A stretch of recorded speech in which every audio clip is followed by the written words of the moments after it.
তৃণমূলের যে বাপায়িত গর্গ ব্লক সভাপতি আছেন, ওনার উস্কানিতে এখানে স্থানীয় থানায় যে পুলিশ প্রশাসন ওনারা আমাকে মিথ্যা মামলা 307 ধারা মিথ্যা মামলা দিয়ে পাঠিয়েছিল এবং আজকের কোর্টে যেতে কোর্ট আমাকে মহামান্য কোর্ট আমাকে আজকে ওটা মিথ্যে ভেবেই কিছু একটা দেখেই আমাকে আজকের জামিন মঞ্জুর করেছে, শর্ত সাপেক্ষে জামিন মঞ্জুর করেছে এবং এর জন্য আমি ধন্যবাদ জানাই শুভেন্দু অধিকারী মহাশয়, যিনি আমাদের রাজ্যের বিরোধী দলনেতা সঙ্গে আমাদের নন্দীগ্রামের বিধায়ক, ওনাকে ধন্যবাদ জানাই। ওনার কারণেই হয়তো আজকের আমি এখানে আসতে পেরেছি এবং ওনার জন্য আজকের এই জয় জয়গার এইটুকু। আগামী দিনে এই বিজেপিতেই থাকবেন না আপনি অন্য কোনো দিকে ভাবছেন? না দেখুন, বিজেপিতে থাকো না, বিজেপিতে থাকার জন্যে তো আজকের আমাকে মিথ্যে মামলাটা দেওয়া হয়েছে। আমাদের যারাই দেখ না কেন মামলাটা, আমি বিজেপি করি বলেই তো মামলাটা দিয়েছি মিথ্যে।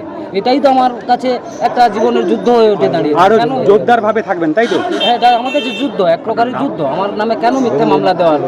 বা যে এলাকার যে আমাদের এলাকার যে লোকটা আমার নামে এটা করেছে সেও ভালোভাবে আমাকে চেনে জানে, অথচ মামলাটা কেন করলো সেটা আমার জানা নেই। যার জন্য এর পরে আরও বিধানসভার সময় আরও জোরদার লড়াই যাতে দিতে পারি, শুভেন্দু অধিকারের হাত যাতে শক্ত করতে পারি, সেই নাম মদন মোহন পাইক, সোনাচূড়া জলপাই আমার বাড়ি।